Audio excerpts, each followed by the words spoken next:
Greetings. Thank you for joining us. Today is Tuesday, March 22nd, 2022. I'm Steve Shields, President of Royal Asiatic Society, Korea. On behalf of the officers and council, I welcome you to our lecture tonight. Lecture content does not necessarily reflect the opinions or positions of Royal Asiatic Society, Korea. The Royal Asiatic Society traces its beginnings to India in the late 1700s and was royally chartered in London in 1824 by His late Majesty King George IV. The Royal Asiatic Society of Great Britain and Ireland granted a charter to the Korea branch in 1900, the fourth year of the reign of the Gwangmu Emperor, more commonly known as King Gayageum. RAS Korea expresses our sincere thanks to Asia Development Foundation for their continued support. We also thank our members who've paid their annual dues. Your dues provide essential funding for this lecture program.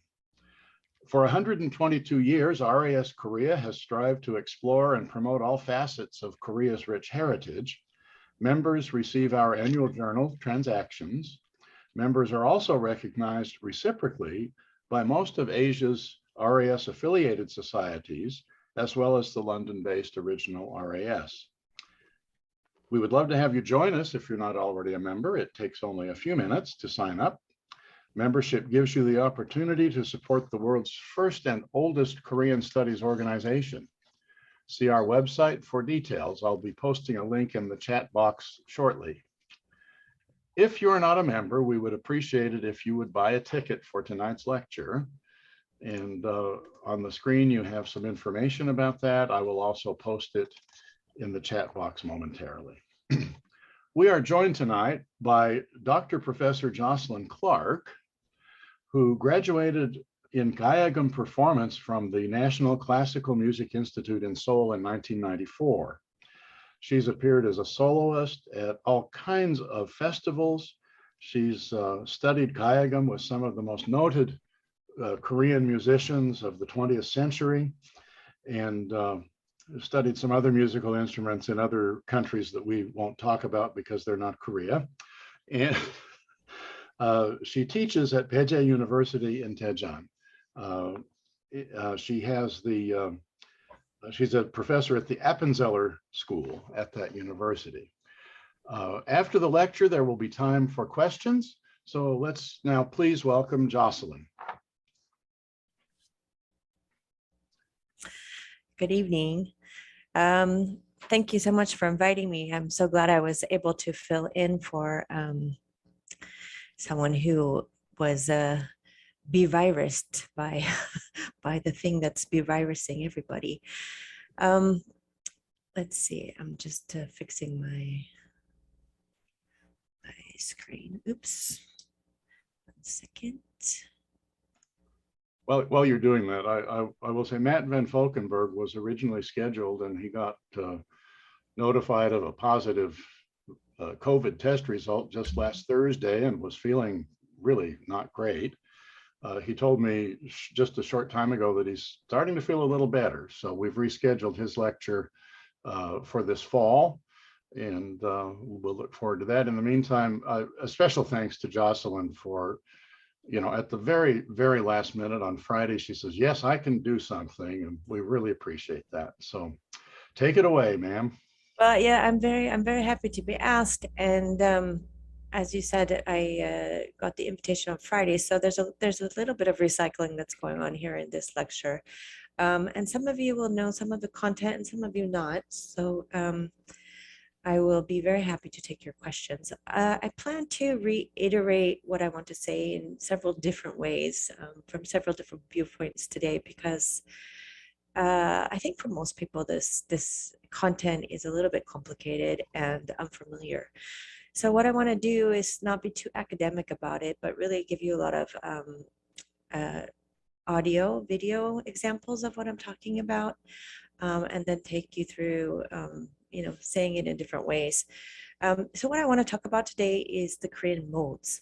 And, I'm sure that for many people who grew up with Western music background, including Koreans who grew up with a Western music background, sometimes it's difficult to understand what's going on when you go to a Korean music concert, right? So you go there and you're trying to clap along, and you can't find the one because it's not in 4/4 time that you're used to. And you're listening to the music and everything's kind of sounds out of tune compared to, you know, the Western equally tempered scales that you grew up with. So what I want to do is give you a way in for those of you who haven't liked Korean music up to now. Maybe after this lecture, you're going to go have a really great time. I didn't graduate from the National Classical Music Institute. They don't have a program like that. But I was one of I came to Korea in 1992 to study Gayageum. And at that time, they didn't have a program for foreigners. So I was pretty much on my own. And I stayed for 2 years at that time, studying Gayageum back in 1995. Then I came back in 1999 on a Fulbright, and then a Seonam Foundation grant in 2000. So it was about 5 years working on Gayageum Sanjo, also on my dissertation. I came back here again when I got hired at Pai Chai University in 2008. And since about 2009, I started studying with my current teacher, Jeolla, who is let me just share my screen here. This is my teacher, Jeolla. She is the holder of the Intangible Cultural Heritage number 40, which is Gayageum Sanjo in North Jeolla province. So what I wanted to do is start by going through there's many modes in Korean music, but I want to stick to just 3. So 3 modes that I want to talk about today are 우조, 계면조, and Byeongchang. So let me start by introducing the mode, letting my teacher introduce you to the modes. And this is a video I took just sort of very spur of the moment. I usually stay the night. I usually go down there on Sunday, stay the night, and then take a lesson on Sunday, and then take lesson very early in the morning on Monday. So this was one of those Monday mornings, very early in the morning. We weren't dressed up. We hadn't washed our faces yet, but I asked her to tell me and my friends about the modes, and I think this is very easy to understand. So take a look at the subtitles, and we'll move on from there. Okay, this is my teacher. 그래. 그 산조에서 감정 표현을 할 때 우조, 평조, 계면 이렇게 3가지를 하거든. 그게 가장 기본적으로 깔려 있는 이야기야. 그래서 이제 이게 뭐냐면 사람의 감성이지. 인간의 감성. 근데 이제 잘 보면 사실은 2개밖에 없어. 왜 2개냐면 아주 슬픈 거, 안 슬프고 화나는 거, 이 2가지. 그래서 음향이라고 그래. 밤과 낮이 있듯이. 그지? 그 음향을. 그래서 어떤 선생님은 여자, 남자 이렇게 또 말씀하셔. 그래서 여자라는 것은 곡선이 있고 슬픔이 있고 그래서 계면에 가깝고, 남자라는 것은 좀 우뚝뚝하고 이렇게 척 치고 가서 우조에 가깝고. 그래서 선생님들은 좀 장난기 있는 선생님, 이거 여자고 이거 남자야. 슬퍼 이랬을 때 우조와 계면. 근데 평조는 뭐냐? 가운데가 있어. 그래서 삼각을 이루고 있는 거지. 그지? 그래서 그 평조는 우조도 가고 계면도 가. 그래서 잘 보면은 그 우조는 좀 이렇게 남성적이고 화가 나서 이렇게 긴장하고 뭔가 이렇게 좀 뭐랄까 공격적이고, 음과 음 사이 긴장이 있어. 이렇게 항상 뭔가 노리고 이런 느낌이 있는가 하면 이거를 완화한 게 평조야. 그래, 그렇게 해라. 이렇게 편안하게 해주는 건 이제 우조에서 평조 갈 때.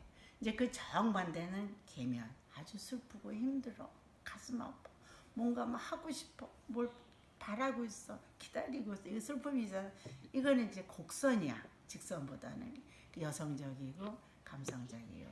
그래서 거기서 조금 슬퍼도 좀 참자, 좀 편안히 가자. 그럴 때 살짝 또 평조로 가는 게 여기 있는 거지. 그래서 평조는 가운데 역할을 하되 가는 길은 우적일이야. 우적일인데 가끔 계면에서 평조로 가끔 갔다 오는 게 많아. 그래서 감성을 그냥 이 슬픔을 버리고 편안하게 뭔가 들을 수 있고 볼 수 있는. 그래서 나는 항상 그랬어. 평조는 맑은 하늘 같거나 그리고 남자를 얘기하면 선비 얘기를 했지. 그리고 우조는 장군 얘기가 나오더라고. 이렇게 팍팍 들고 있는 느낌이 들고. 그래서 계면은 좀 여성적이고 굉장히 애틋하게 뭔가 이렇게 기원하고 이렇게 뭔가 뭐라 그래 품었고 예쁘다 이런 거. 그 여성의 미가 좀 느껴지고. 그래서 우조, 평조, 계면 이렇게 셋을 나눠서 우리 산조는 그 사람의 감성을 담은 거를 표현하고 있지. 그래서 조 가는 길을 알아야 된다라는 게 감정 가는 길을 알아야 된다라고 생각하면 돼. 알아들었어? 네. 아이고 잘했어. Uh, so I wanted to just take 1 second to say in the context of that video that I was asked, I don't know, a few months ago to help with a textbook on Korean music, not just Korean music, but Korean music was included. And the author in North Carolina was writing about the modes and asked me to write something short for his textbook, which I did. And then he sent it back. He said, well, this isn't really what I want. Can you just show me the scales? And do re mi fa sol la ti do or whatever, show me the scales so that it matches with the rest of the stuff that I have. And I said, well, we don't really think of the modes like that in Korean music. It's not that you can't, I guess, come up with a scheme that would fit Western music, but we really don't think of it that way. We really think of it in terms of feeling, because especially in the case of the Gayageum, we have 12 strings, we can bend the strings, but the strings aren't changing. You can play, and there's two basic positions when you play Gayageum. There's the regular position, and then there's the changed key position.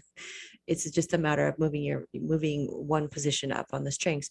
You can play all the modes in both of those positions. It's not, the mode doesn't change because you've changed the key, so to say. So we're really thinking about them in terms of the feeling that you get from the mode. So let me reiterate what she said with some illustrations. Let's see. Let's go here. Share screen. So this is a book that Song Bang-song came out with a long time ago. And what he did is translate this old, basically it was a book to teach Kiseng, who are singing aristocratic songs and not folk songs mostly, the modes. So how can Kiseng in the 18th century understand the modes? The name of the book is, the name of the scores in the book is called the Haedong Gayo, or Songs from the East Sea. Oops, sorry. Okay, do it manually. Okay. So the first mode we talked about, my teacher talked about, is Ujo, right? And if you can see the characters, for those of you who can read Chinese characters, these are not, you can't translate these into winged mode. It doesn't mean that. This is the text in the original book. It's written in classical Chinese or Sino-Korean, however you want to call it. This is a Korean translation in the second line, and the third is the English translation by Song Bang-song. So he, and of course here they're using the general. You remember my teacher just said that you have to be 장군 같은. So here they use the General Shangyu, which has the U character in his name. So General Shangyu jumps on a horse and bellows with rage. 10,000 soldiers are frightened out of their senses. Its sounds must be transparent and magnificent. So here you go, a picture of General Shangyu. Famous, very famous also in Korean music, what we mostly get is stories from China to explain Korean music. Pansori too, there's a story from China, but here's he was the general leader of the rebel forces that overthrew the Qin dynasty. He appears in Korean games. For instance, Seven Knights game is a General Shangyu character. The second mode is Gayageum. Now this is the story of Wang Daojun. Every Chinese person knows Wang Daojun, but Koreans have forgotten Wang Daojun. So probably people that are my grandparents' age know of Wang Daojun. Korean is Wang Seogun. But a lot of people have forgotten this. So usually I like to introduce the story. So from the book of the Haedong, the Songs of the East Sea, when Wang Daojun left the Han court for the north, snow scattered in the cold wind, its sounds must be sobbing and sad. And of course, this is the story of Wang Daojun from the Han Dynasty. Of course, back in the Han Dynasty, they didn't have a photographer. So, and the kings had, the emperors had a large, let's say, women's quarters. And of course, they had a lot of women in the quarters, so they didn't go, this is the story that I heard from China. So they didn't go in person to check out the possibilities, but rather they had a portrait artist bring different portraits to the emperor to choose from. And of course, if you didn't bribe the portrait artist, he would mess up your face. And so obviously Wang Daojun was such a pure and beautiful woman that she didn't bribe the portrait artist, and he drew spots all over her face. And when it came time for marriage diplomacy with the Xiongnu, Wang Daojun got chosen to be sent as a hostage to the barbarians to the north. And when she appeared in front of the court, she turned out to be one of the most beautiful women, or the most beautiful woman in the realm. She's one of the four, I can't remember, the 4 or 5 beauties of Chinese history. She's one of them. And everybody was so sad, and it was winter, and she had to go to the north, and she was riding her pony. She's a subject of a lot of art. Sometimes you see her riding a camel. Sometimes you see her riding a horse. Sometimes she's riding a little pony. She plays the pipa. She's flying north. Then the snow is flying around her, and her clothes are flying around. And she sings such a sad song on the pipa that the flock of wild geese overhear her as they fly by, and they're so moved they forget to flap their wings, and they fall to the ground and die. So her special name is the woman who fells geese or drops birds. Nag-an is the Korean Loyan in Chinese. So you have to think when we play the Gayageum mode, like that the geese are flying, dropping dead for forgetting to flap their wings all around us.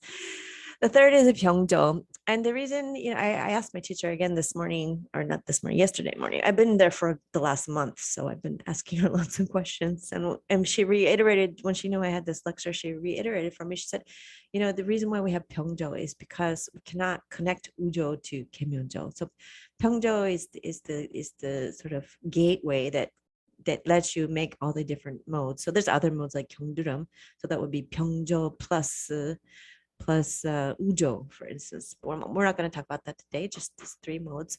So Byeongchang in the South Fragrance Hall, Emperor Shun is one of the 3 paragons of virtue in Chinese history. Yao, Shun, and Yu, you'll remember from your Chinese history. Emperor Shun plays a piece of releasing people's indignations with his 5-string chin. Its sounds must be upright and placid. Now, Koreans don't know the chin very well either, although they know it from Sokdam, from, kum-sul. It's kum in Korean, kum-sul, or Gayageum의 kum. Kum-sul means, matrimonial harmony. And originally, when Confucius was around, it had 5 strings. Usually today we think of it as a 7-string zither. Let me stop the share. If you look behind me here on the wall, it's a little bit badly illuminated. You see this is the 7-string, modern 7-string zither. So finding this 5-string version on the internet was actually pretty difficult because they don't exist anymore. Anyway, this is the most sort of important literati instrument of East Asia, especially China. In Korean literature, we usually find this instrument translated as komungo. So socially, the chin or the kum, the 오hyangum, 칠hyangum, takes the place of the komungo. Komungo takes the place of the chin in the Chinese society, whereas gayageum takes the place of the jeon. You'll find it often in literature. 오hyangum means this instrument. The 25hyangum usually means the sul, the bridged zither. Okay, so now I've introduced you to all the main modes, and so now let me play for you a little bit. Let's see, where did I play for you? Here we go. So a few months ago, I got together with my friend, the pansori singer Choi Jin-suk, and the tango player Shin Sung-gyun, and we made a little performance introducing the modes exactly for a night like tonight. So let's take a look at the beginning of the video so you can hear what they sound like.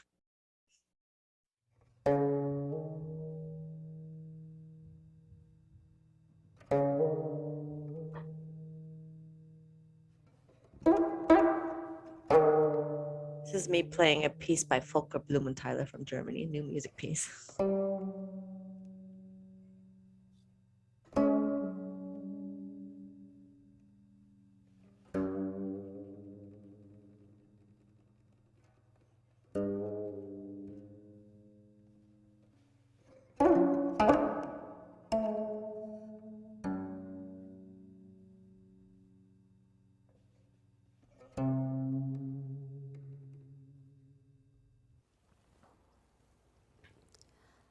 안녕하세요. 전통음악인 최진숙입니다. I'm Jocelyn Clark from Pai Chai University. 오늘은 조에 대해서 알아보겠습니다. Today we want to introduce the modes of Korean music. 조에는 우조, 계면조, 평조가 있습니다. There's three main modes in Korean music. The first is ujo, the second is gaeyeonjo, and the third is pyeongjo. 첫 번째로 우조는 힘있게 내는 소리입니다. 어떠한 경치를 가르칠 때 많이 쓰이기도 합니다. 오늘은 적성가를 한번 들려드리겠습니다. 적성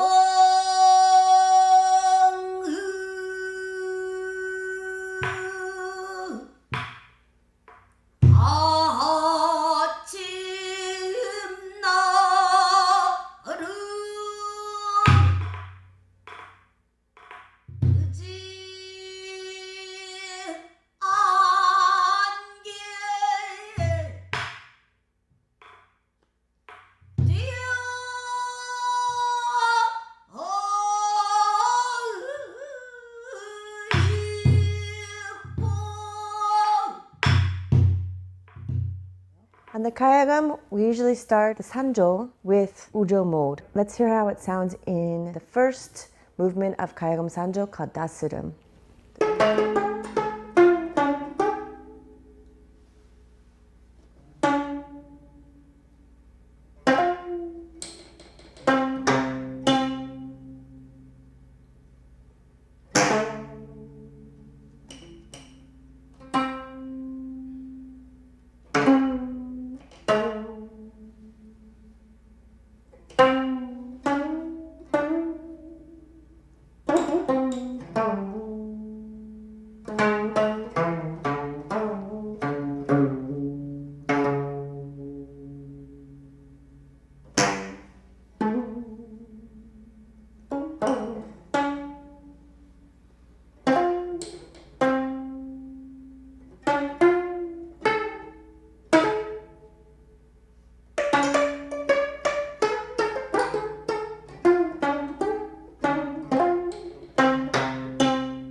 As you can hear, it sounds must be clear, transparent, and magnificent.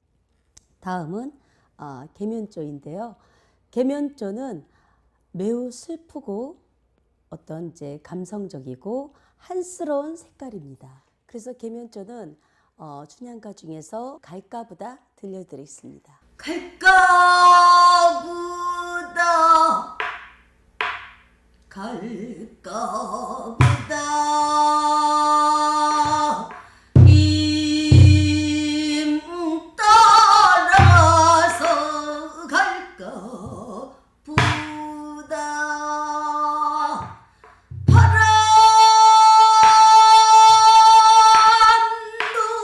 수영을 안고 구름도 수영 수진이 날진이 해동 풍포람에 다 스여든 동설령 그게라도 이긴 날아갈까 보다. In Gayageum Sanjo, we find Gaeumyeonjo spread throughout the Sanjo. We're going to listen to Jungjungmori.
다음은 평조를 알려드리겠습니다. 평조는 굉장히 평화롭고 시원한 감각의 소리입니다.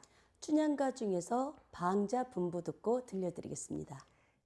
방자 분부 듣고 춘향봉으로 건너간다. 거꾸러지고 맷서 있고 태도 좋은 저 방자 세수 없고 발랑거리고 흥스런 저 방자 소황무유지 여느 변지전턴 정조처럼 말 잘하고 눈치 있고 영리한 저 방자 쇠털벙치 궁ጭ덕 맵수 있게 달았어. 석천동우주 저쪽 우리 성승보선용 대신을 수지비로 곱들매고 청창 납자락을 주자 저자범에. Gayageum, it sounds like this.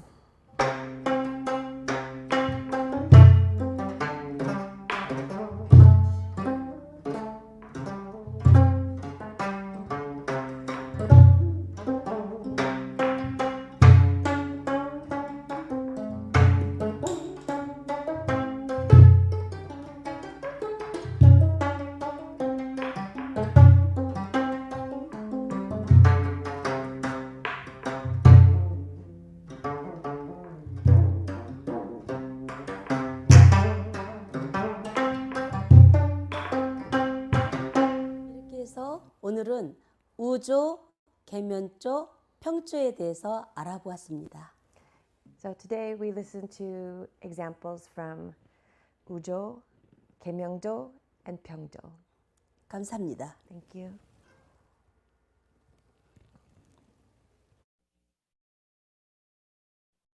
Okay, I think we'll stop the video there. The second type of modes that we have in Korean music, let's call it Jeollanese music, are the rhythmic modes. And the way we put the main sort of genre that we study, or the base for sort of where we get the sound and sort of our life goal is to be able to play something called sanjo. Sanjo, let me share the screen again. Sanjo is usually translated as scattered melodies.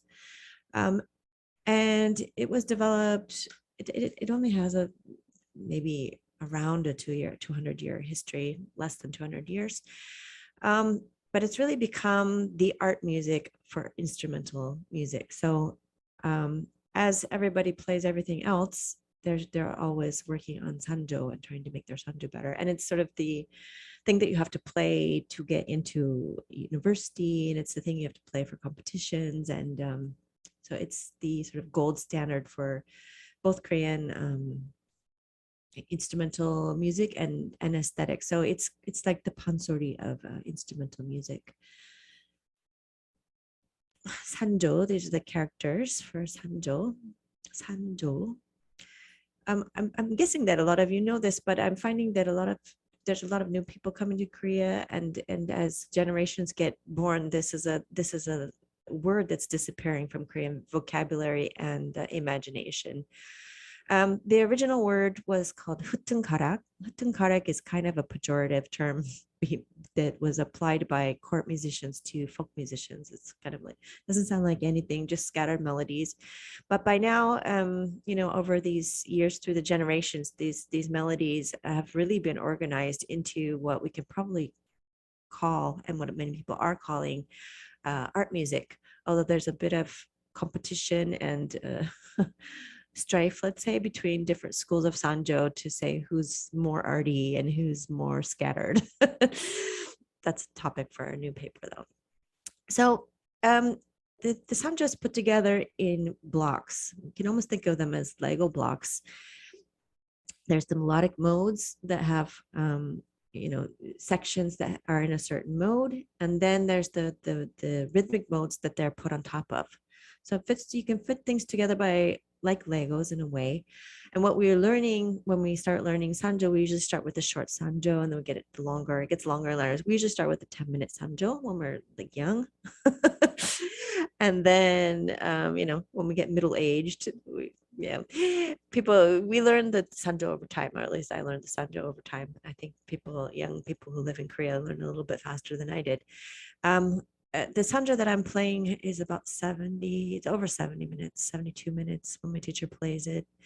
So how do you take this 74 minutes and, break it down to, like, how can you play full sanjo in 10 minutes if the whole piece is, 74 minutes? And this is how these Legos come in.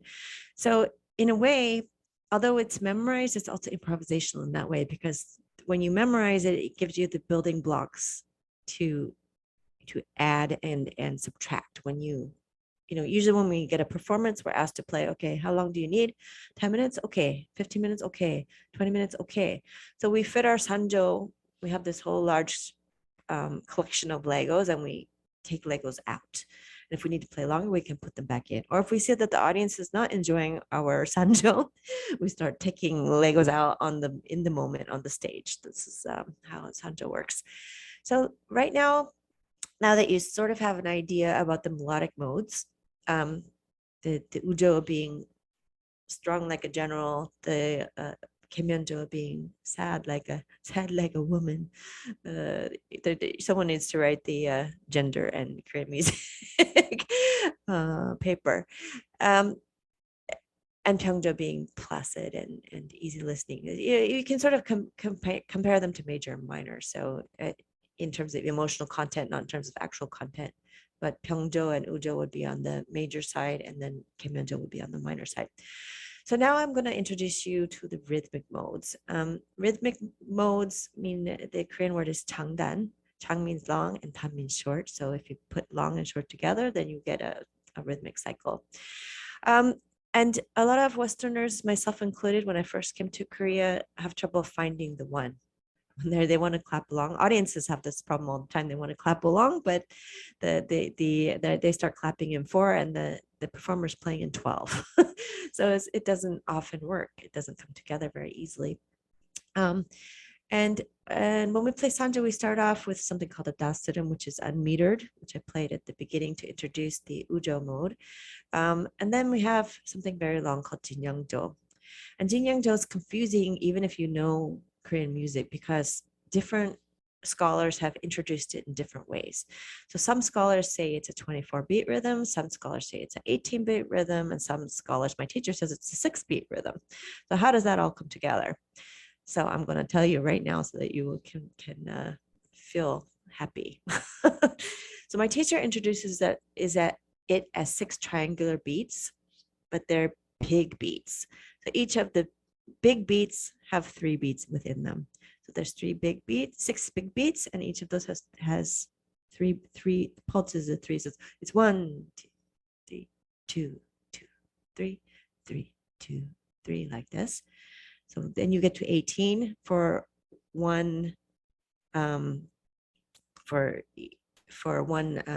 set, and it's put together in sets of 4. So you have spring, summer, fall, and winter.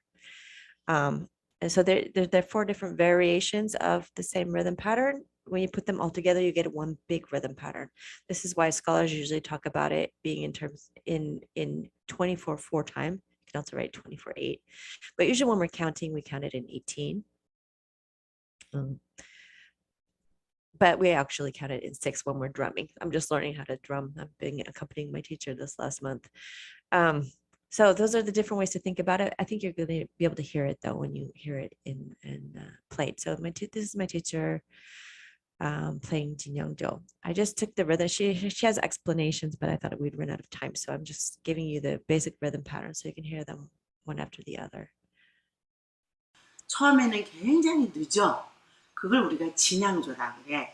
그래서 진양조를 보면은 이제 6박인데 하나, 둘, 셋, 둘, 셋, 셋, 둘, 셋, 넷, 둘, 셋, 셋, 둘, 셋, 셋, 둘, 셋, 하나. I spent a day making these tamak, what do you call it, the subtitles for you. So that's one cycle. She only gave you the spring, right? So this isn't the whole 24 beat. She just gave you the 18 beat version, which she calls a 6 beat. It's 3 big beats or 18 little beats if you count it that way. The second, so we start out playing Jeonsuja. Sanjo starts out with Jeonsuja. Then the second rhythm pattern is Jungmori. Jungmori has 12 straight beats. So if you wanted to count it like Jeonsuja, then you would count 1, 2, 3, 2, 3, 4, 2, 3. So then you get to 4 if we were counting like Jeonsuja. But this is how you figure out that each of the rhythm patterns has a different personality. So some have hidden beats, and some have just straight beats. And Jungmori just goes straight. It goes 1, 2, 3, 4, 5, 6, 7, 8, 9, 12 with the accent on the 1 and the 12. Let's take a listen to how it sounds. 그래서 하나, 둘, 셋, 넷, 다섯, 여섯, 일곱, 여덟, 아홉, 열하나, 이렇게 가는 거야. 이게 그것도 나눠보면 6박이야, 그지? 근데 진양은 뭐라고? 속박이 있어서 속에 넣어서 가기 때문에 6박. 중머리는 속박이 없어. 다시 한번 갈게. 덩, 쿵, 따, 쿵, 따, 들어가, 쿵, 쿵, 쳐, 시, 이, 고 이렇게 가는 거야. 이게 중머리 장단이, 알았지? The next 장단 is Jungjungmori. It's very similar to Jungmori, same accents on 1 and 12, straight rhythm, but we're just getting faster now. So it gives a different feeling by going faster. Jungjungmori.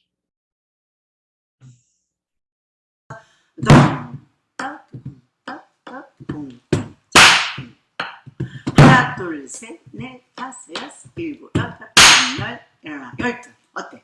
좀 씩씩하잖아. 어디 걸어 나가서 좀 뭔가 하고 싶은 생각, 의욕이 생기는 그런 느낌이 들어.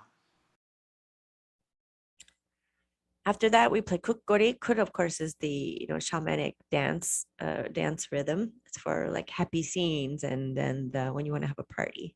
But this is kukgori. Kukgori, also 12-beat rhythm pattern. Let's take a listen.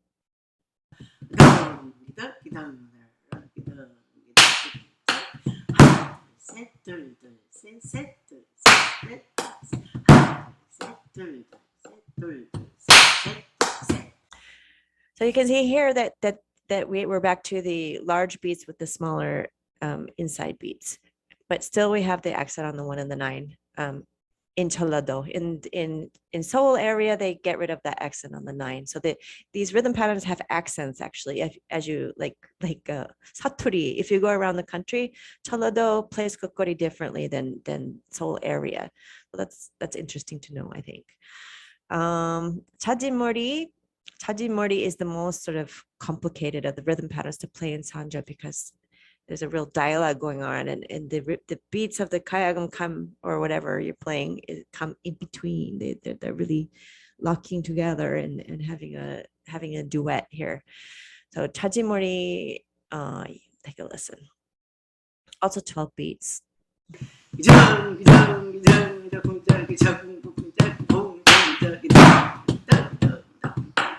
어때? 어디서 많이 듣던 것 같잖아. 논두렁에서 농부들이 이제 힘내서 술 한잔 걸치고 점심 한번 먹고 또 일해야 되는데 신바람 나기 위해서 뭐야? 흥을 돋궈야 되잖아. 그래서 흥겨워. 그러니까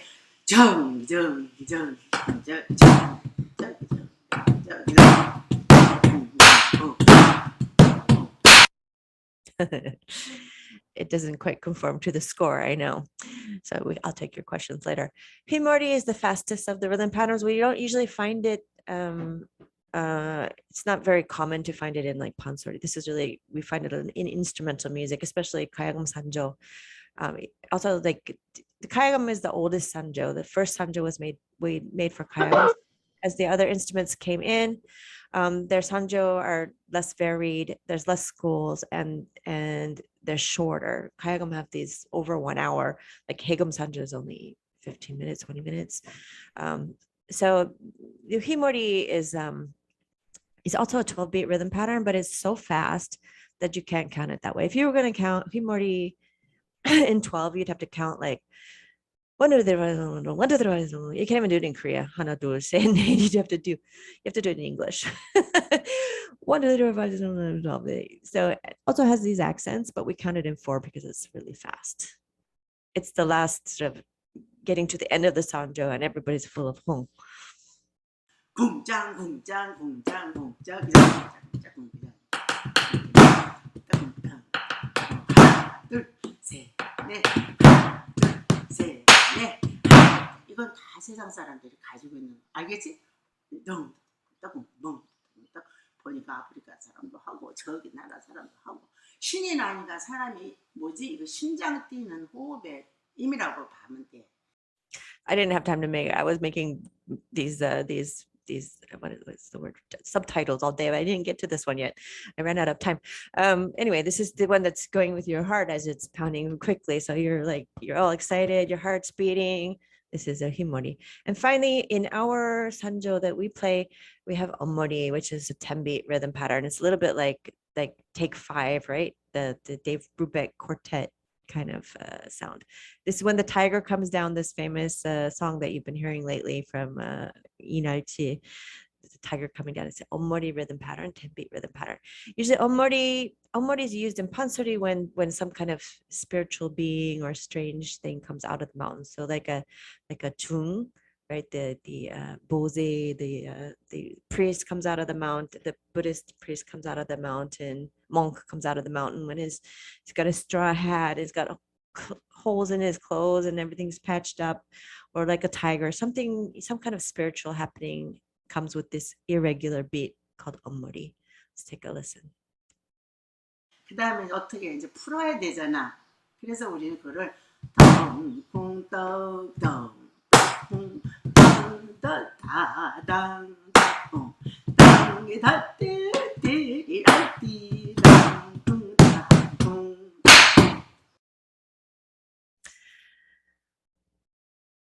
So those are the building blocks. Those are the Lego pieces of Sanjo, and all the music from Jeolla Namdo, from Jeolla-bukdo as well, and and also part of Chungcheongdo as well.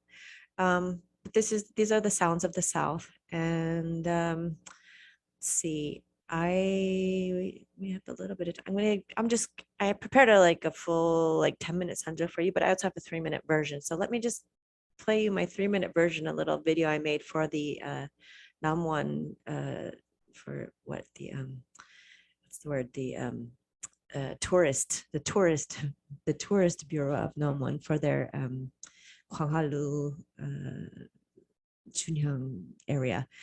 And this I took the whole Sanjo, 72 minutes, and I made it down into 3.5 minutes. So actually my teacher got really mad at me when I did this because I didn't run it by her first. So I ran up to Seoul right before I did it to make sure everything was okay. And she said, fine, you did fine. So here I played Dasuram, Jinyangjo, Jungmori, Jungjungmori. I got rid of Kukori because there was no time. Chajimori, I just end with Chajimori, and no Himori, no Omori here. So there's only 4 of the rhythm patterns that we just learned, but all of the melodic modes that we heard. So let's take a listen, and then I'll take your questions. So this is very short Sanjo for Namwon.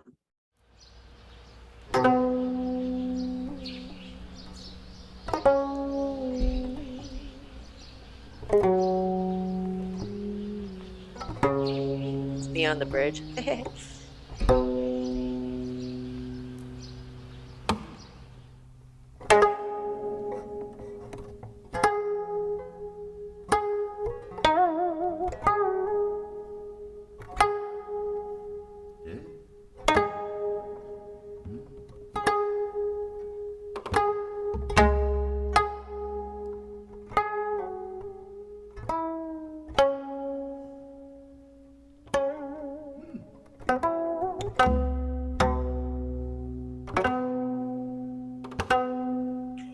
That was Jeongdo, now we're to Jungmori, right here. To Jungmori. First part was Ujo.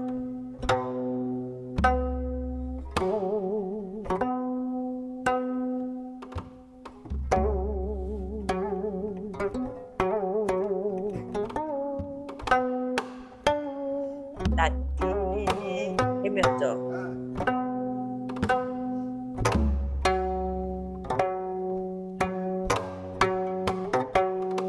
We've moved to Jungmori now.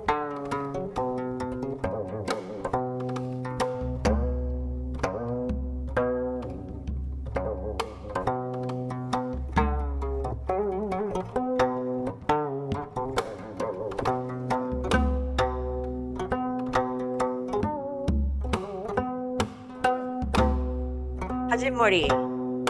Mori went to Hajimori.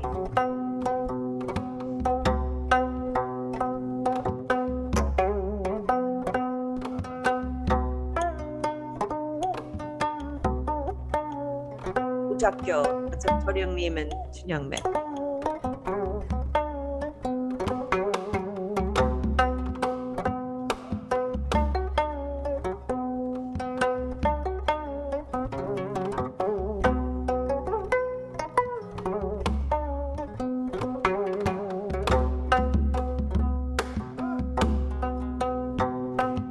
Still 찾은 머리, but getting past that part of it.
Wow, very nice.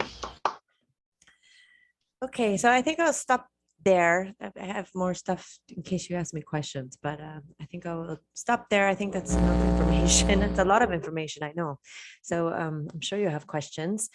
Yeah, let me field them the best that I can. Folks, you know the drill. Raise your hand in the raise hand function, or just, you know, send a text in the chat box, and I'll try and get around to the whole room. So questions, now's your chance. Dumbfounded. I know you're dumbfounded. Okay, go ahead, Roland. Unmute. There we go. Yeah, thank you. Thanks so much, Jocelyn. That was fantastic. I was wondering if you could say something or explain a little about how to go from one mode to another. Are there particular patterns that are very common to follow when people switch modes? And are there particular modes that are never followed in a particular order, that like you're not supposed to do an ujo right after a gayageum, for example, or the other way around? Or, I don't know. Are there That's certain... exactly right. That's exactly right. What you just said is exactly right. As my teacher was saying the other 2 days ago to me, you know, you cannot go from, why do we have Pyeongjo? Because you cannot get to gayageum from ujo. It just doesn't work.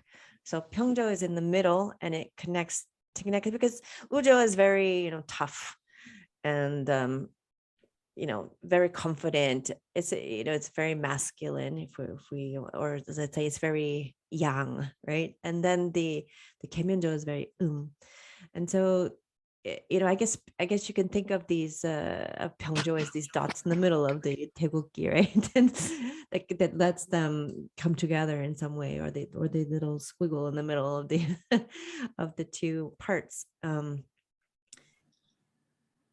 It's yeah, the I don't know, because we memorize and we spend so much time memorizing, so we get explanation, but we also just memorize these things. So there comes a point where it just sounds natural for us to do it in a certain way. I didn't learn it from a book, so I'm not sure I can explain better than that at this moment, but we'll have to take a look at what your advisor or other people have said about exactly that topic. But that's what I know about it. Thank you. There's a question in the chat box which gets right back to a book or a resource. Matthew asks, is there a resource that you could recommend for beginners in Korean music? Some sort of a glossary of terms for techniques and other such vocabularies, etc. Funny you ask, because I spent 2 years making a dictionary of Gukak terms, but after I did the work, they didn't publish it. So I'm going to probably publish it myself in the future on the internet. But for now, there's the National Gukak Center is a very good resource, I think, for they have a lot of free books in English, and you can just download PDFs that people have written. I know that Rold's written in some of those books. I've written in some of those books, and all the scholars that are involved in Korean music have written in those books. And some of them are very academic, but some of them are also introductory. So I think you can get a good overview of whatever it is that you're interested in. If you go to if you just type in Google or wherever your search engine is, National Gukak Center, Gukak, Gugak, the Korean new romanization system, the National Gukak Center. If you just write that in, you'll find their website and you can explore it. It's in both languages. It's in English as well, and there's a lot of English resources for you. So I think that's a good place to start. Unless YouTube is also a good place. There's so much more than there used to be these days, and and the National Gukak, especially since the corona.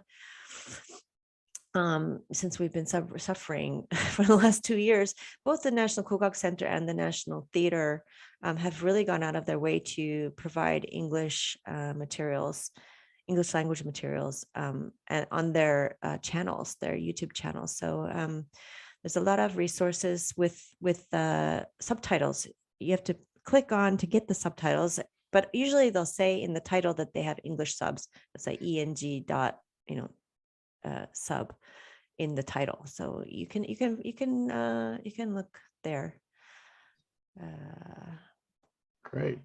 There's another question in the chat box. Do most Korean listeners who fully appreciate classical classic music actually listen with consideration of the framework you introduced to us tonight, or do even most serious listeners have a more casual appreciation? Tom, what do you mean by most serious? What do you mean by most serious listeners? Yeah, that's a hard one to define, all right. But I mean, like people who go to Western classical music, some people have a pretty good understanding, and some people want to be seen listening to classical music. And then some people just kind of, oh, I kind of go along with that music.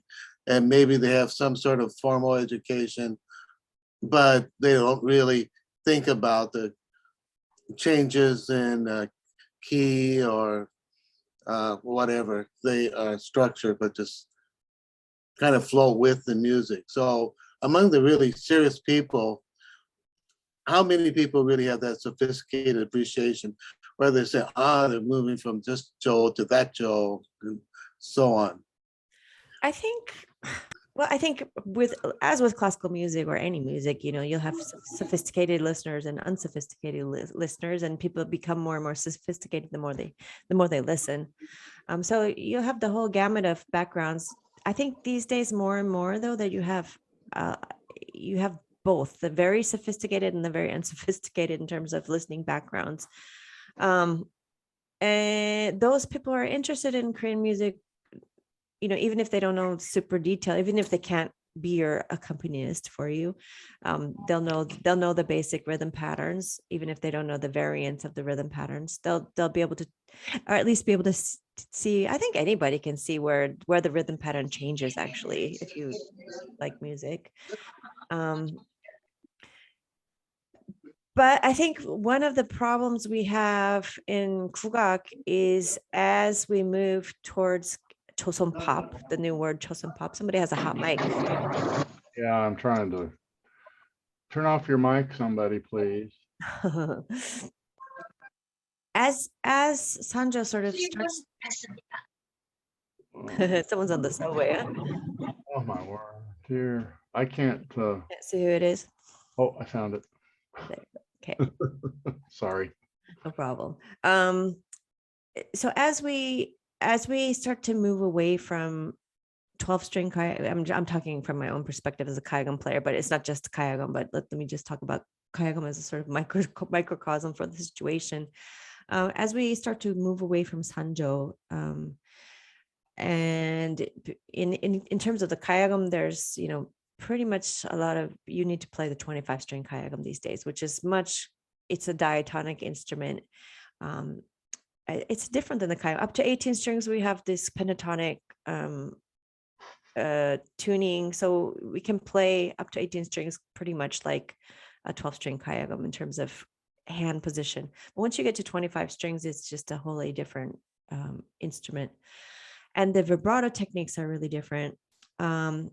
And you need to play 25 string to sort of make it financially. I mean, we have to remember that financial considerations are in the background of a lot of these choices, and financial considerations often has to do with audience taste, right?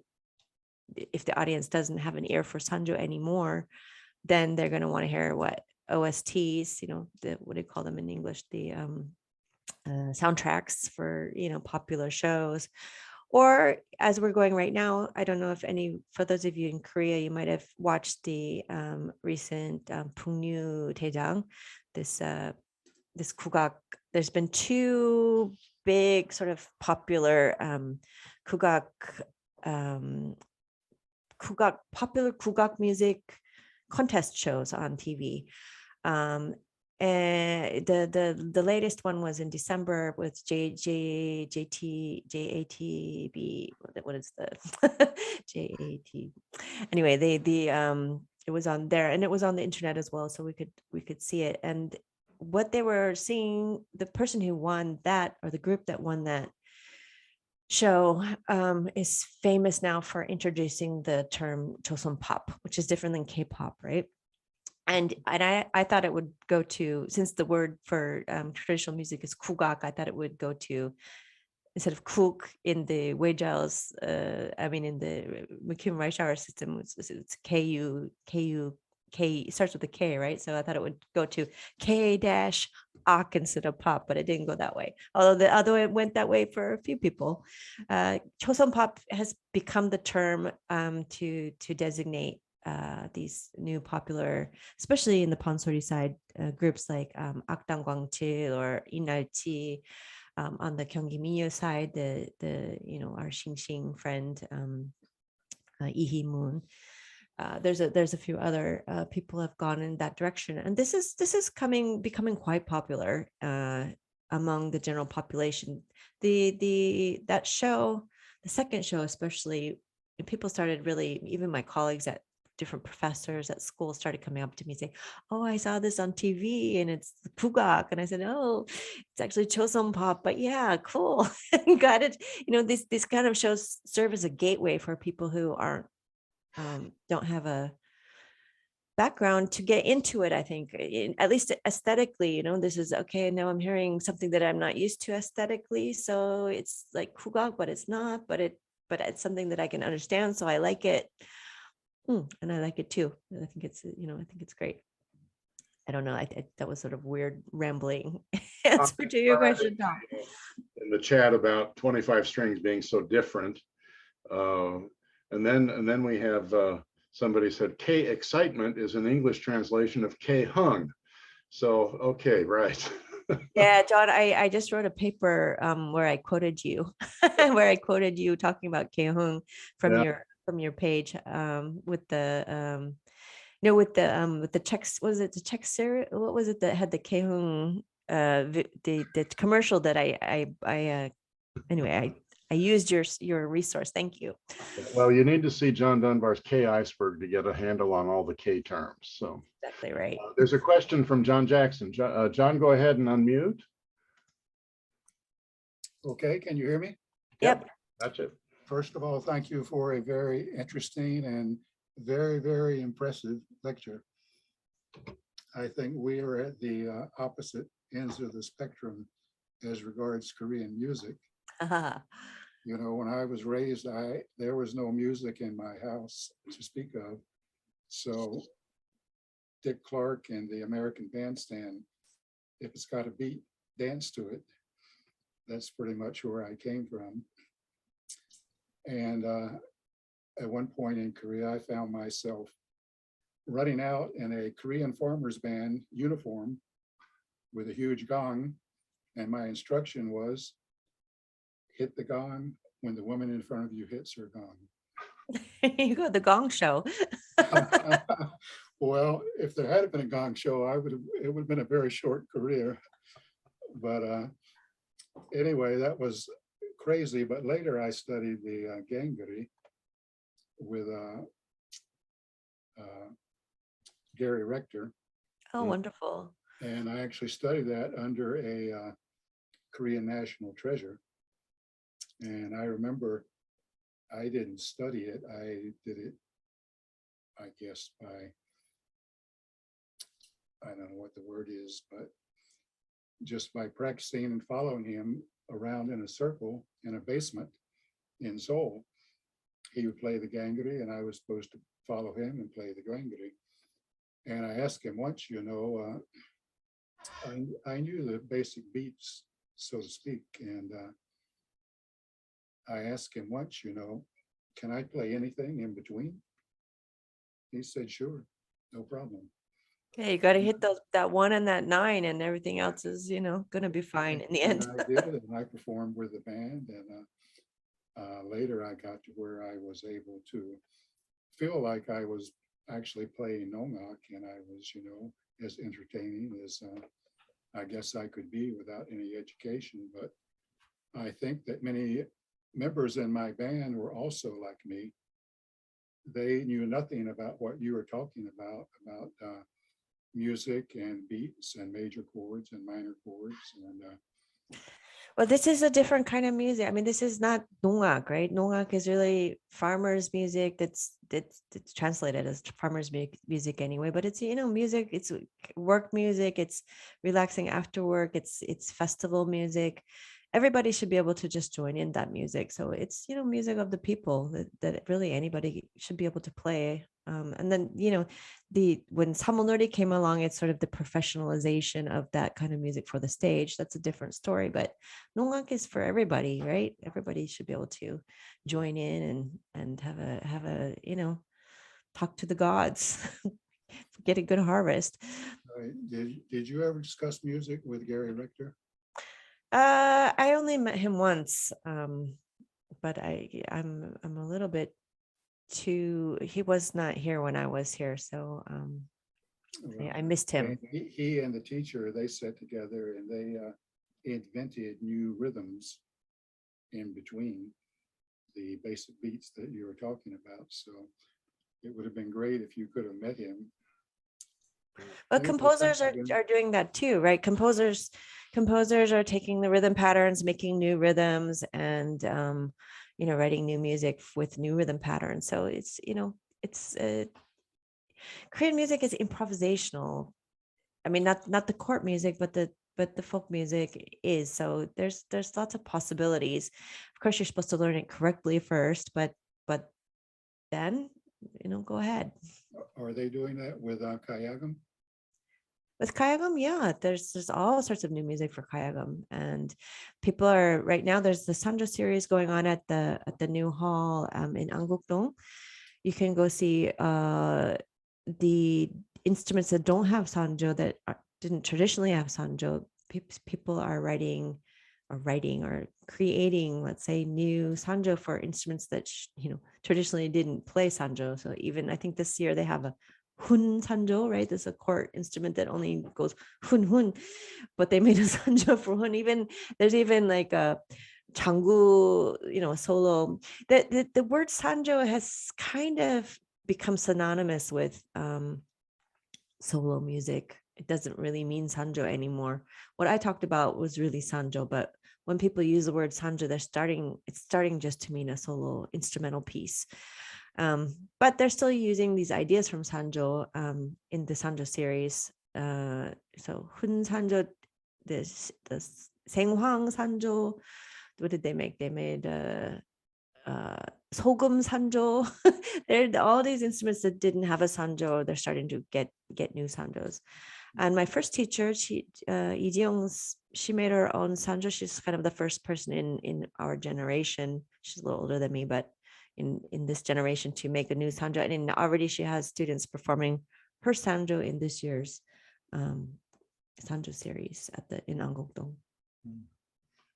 Great.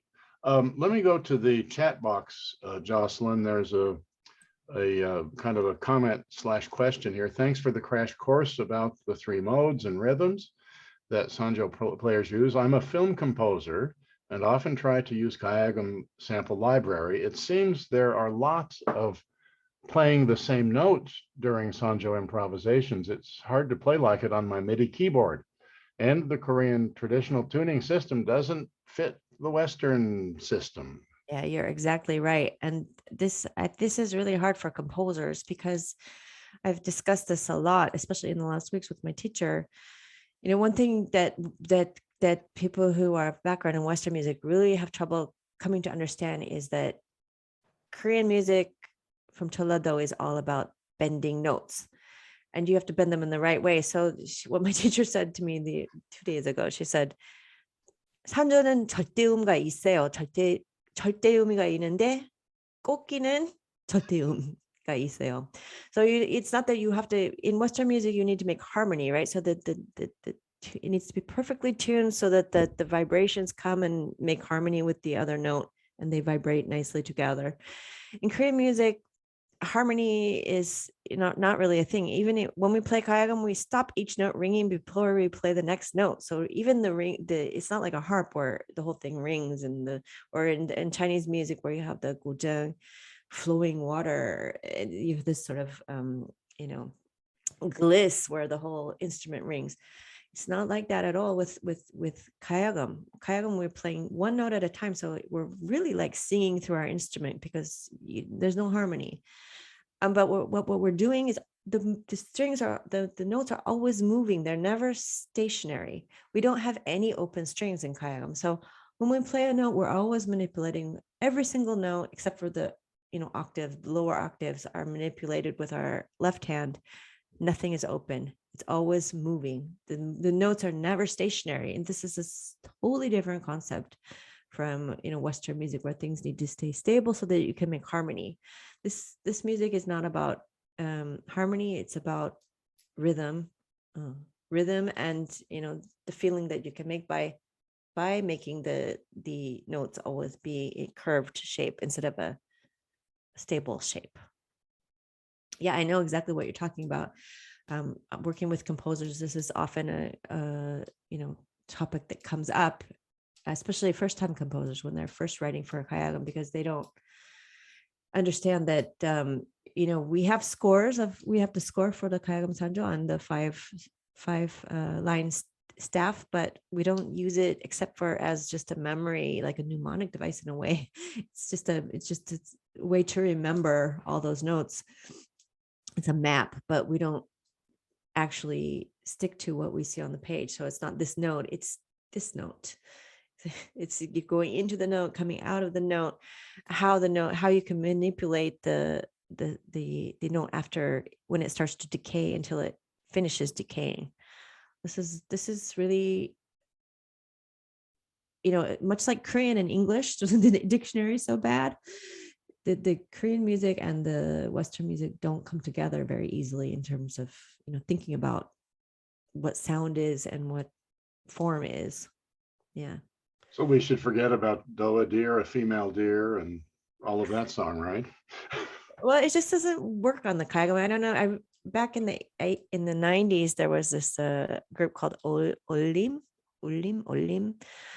and they started doing this pachelbel stuff on the Yeah, I Gayageum. remember them. Yeah. And they were always playing it like curved notes, right? It's like ding, ding, ding, and it just sounds terrible for Western music. It's the wrong thing, because we really want harmony, counterpoint, this kind of stuff to be happening in Western music. And when you're playing it with curved notes, it just sounds really, the aesthetic is all wrong for Western music. So yeah. So Mr. Che says, thanks for the answer. Someone said the Western tuning system is 12 nails on the wall. The Korean tuning system is like a loose ribbon around the 12 nails. It's an interesting metaphor. Maybe, well, he's talking about the person, whoever said that, is talking about ornamentation. So when the especially court music, so like Sujechan or something like that, each of the instruments, so there's the note here, and this instrument does blah, blah, blah, blah, and this instrument does blah, blah, blah, and this instrument does blah, blah, blah around the note. And when you're playing in unison, they're playing this note, but each instrument has its own iteration of the ornaments that they play around the note.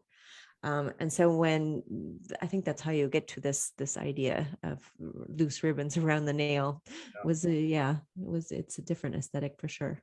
Oh, here's another question. Excuse me. How about piri or Senghwang? Oh, pardon me. Say again. Senghwang. Mm-hmm. How about piri or Senghwang?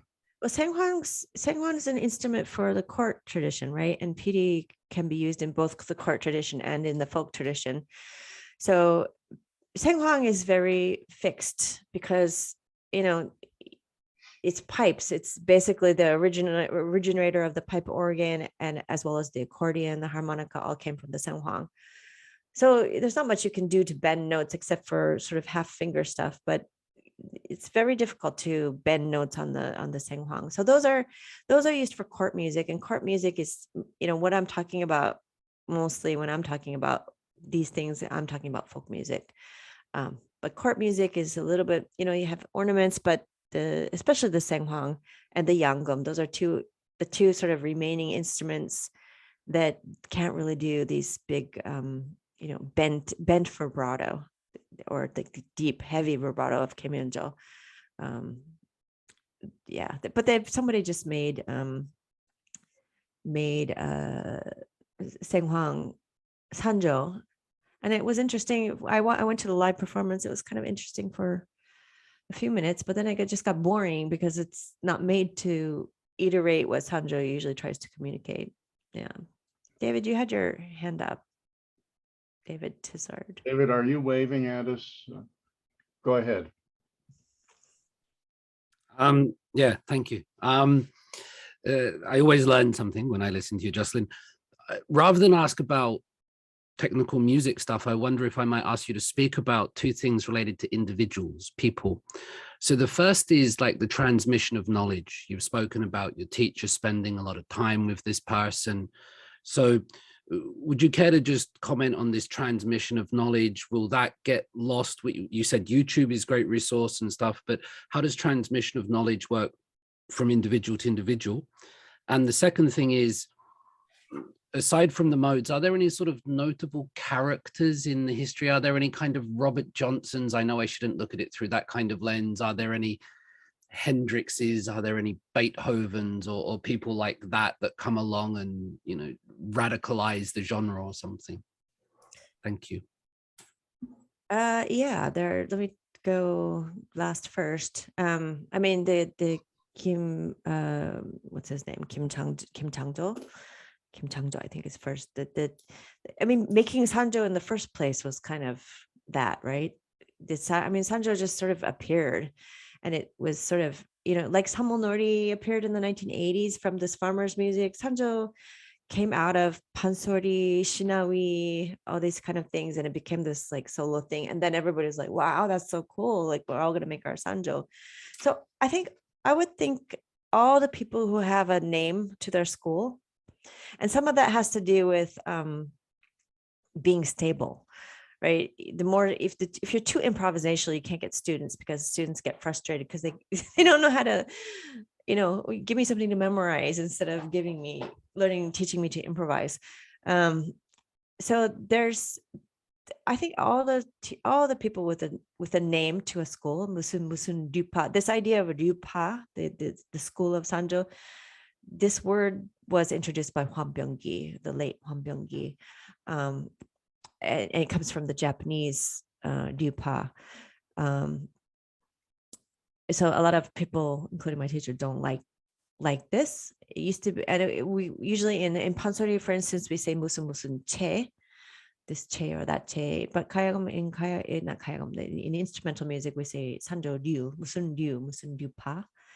So it means, you know, the flow of knowledge, right, between predecessor and, you know, giver and receiver.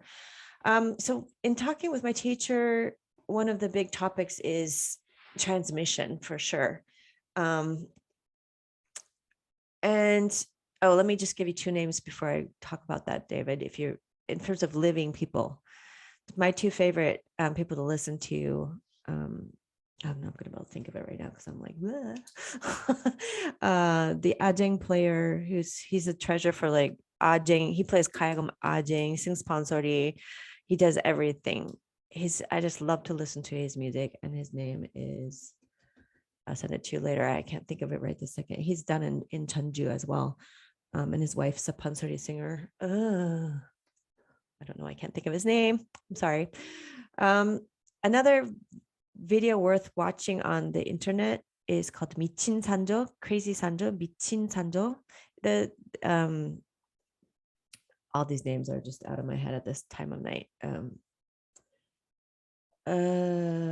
have to send that to you. If you look up 미친 Sanjo on the internet, though, you'll find it. It's his last concert. Yeah, Baekhyun. Thank you, Lisa. Thank you. That's what Lisa's actually studying Baekhyun Sanjo with his daughter. Baekhyun, 미친 Sanjo. That concert is really worth watching, because I think you can see sort of the punigi, the punigi of what, you know, Korean music making is about. He's very improvisational. He gives a very good mente on the stage. Lisa, can you look up the Ajeng player in Jeonju too for me first? If you have a moment, I can't think of his name right now. My teacher, Sanja, too, I really love listening to her play. But there's not that many people who I really love to listen to anymore. There's a lot of new stuff. Okay, but back to transition. So those three people, and I have to come up with their names later. Transmission is becoming more and more of a problem because of the implementation of the university system. The university, the university, I always forget if it's 50 or 60, I think it's 58, where Seoul National University was the first sort of establishment of a Gukak department in Korea. And one of the first things that they did when they established it sort of as an academic subject is starting to transcribe. So they started to transcribe all sorts of stuff into Western notation, including Sanjo. At that time, pansori wasn't allowed into the music department. Vocal music. There's been a big war. Historically, there's a big war between the, not war, I guess, but there's strife, tension, let's say, between the court music side of things, which has sort of inherited the whole Wangjo tradition from the Joseon dynasty. So the National Gukak Center was set up, the Kunik Gukakwan in Korean. The Kunik Gukakwan was set up in 1950s, but it was set up, as an inheritor of the Joseon dynasty music department, the Wang. All my things are going out of the window at this time of night. But this is the Joseon dynasty music department. So Iwangjik, thank you. And at the time, in the National Gukak Center, there was really, you only found court music. And then they started to, with the Korean War broke out. The National Gukak Center moved down to Busan for 5 years, and then it came back up to Seoul in 1955, and reestablished itself in Seoul. And after the Korean War, South Korea needed to sort of differentiate itself musically from North Korea. So one of the things it did was to preserve, the old ways, and not just the old ways in terms of court music, but also in terms of folk music. So after the Korean Wars, when they started allowing some of the folk traditions to come into the National Gukak Center, and then after that, and I think in 1958, they established the music department at Seoul National University.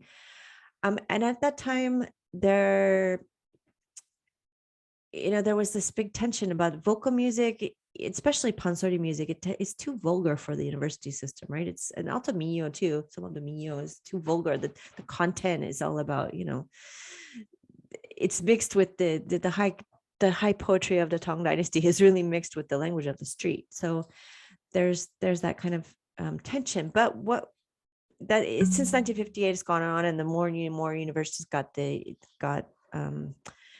departments, and then in the 1990s there started to be degree inflation.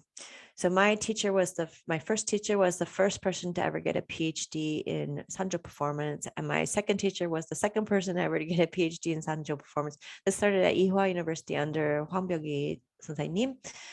So Lee got the first PhD, Chieri got the second PhD, and it's sort of gone on from there. Now everybody needs a PhD in performance. And so they have to go get their degrees, which means that they're spending all their time in the university, which is not interested in sort of continuing traditions, but making things universal, right? So spreading Korean music to the West, or being able to discuss things as a hakja in English, as a scholar in English, especially in the case of Seoul National University.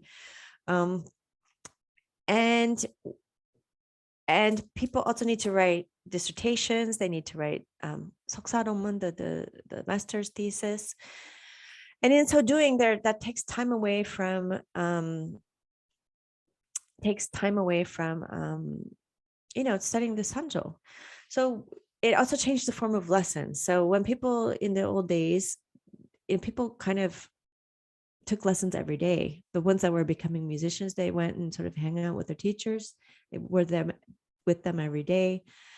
And now it's sort of like, there's even been a shift since when I started studying in 1992 till now. I mean, when I first arrived at the National Gukak Center, I wanted to study Byeongchang. So I went to my teacher, or my future teacher, and said, I want to study Byeongchang. She's like, okay, come. I'm like, well, should I come at 2:00 on Thursday? And she's like, no, just come. I'm like, what do you mean just come? Like, what does that even mean to like a Westerner that's like, huh? She's like, well, I have lessons on Thursdays or whatever. So, I went, and she's like, okay. And so all the students are there, and they all take lessons in front of each other and in the order that they came, but there's no private lesson. And now because people are busy, or, life's changed or whatever, especially because of Corona, people are taking, individual lessons. So people show up, this person goes from 2 to 3, that person goes from 3 to 4. And we're not listening to each other anymore. We're not in a room like listening to the mistakes of this person and then listening to the mistakes of that person. And, that was a really way of learning, and everybody's listening to everybody.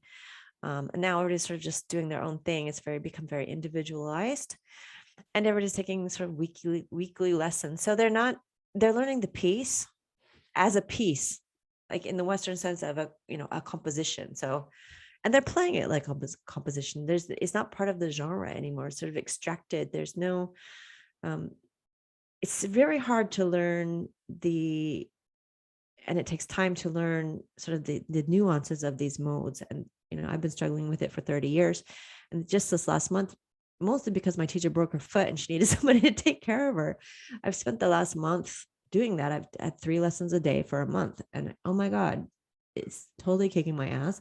But yeah, it's the difference between everything. And the other thing my teacher often says is, like, because of these university stuff, these really good players, they're starting to listen to old recordings and then just learn from the recordings. But she can immediately hear when someone studied from a recording and not a live person, because they don't get feedback from a recording, right? You think you're doing it like the recording, but you're not actually. And so all the mistakes in the recording tend to get baked into the new version. So that's been a real problem, she says, in terms of how she's listening to the proverbial room. I don't know if that answers your question. Well, this has been absolutely fascinating, Jocelyn. I don't want to ask a question because it'll show how ignorant I am.